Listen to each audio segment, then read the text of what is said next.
আমি তোমার নামে কেস করব। আমি তোমার কি ক্ষতি করলাম তাই আমার নামে কেস করবে? তুমি আমার মনটাই চুরি করে নিয়েছো। তোমার জন্য আমি খেতে পারি না, তোমার জন্য আমি ঘুমাতে পারি না, সব সময় তোমায় দেখতে ইচ্ছে করে, সব সময় তোমার সঙ্গে কথা বলতে ইচ্ছে করে। আর এত বড় অপরাধ করে এখন বলছো তুমি কিছুই করোনি।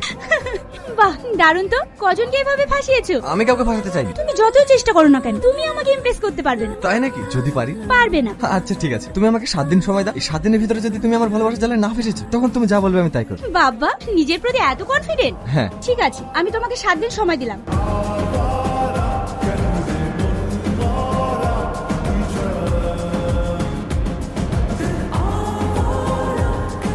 আবু, কি হলো? কিছু বলবি? নিজেকে একটু শান্ত কর। কেন? প্রিয়ার ফ্যামিলি অ্যাক্সিডেন্ট করেছি, প্রিয়ার নেই, কোনো সময় মারা গিয়েছি। কি?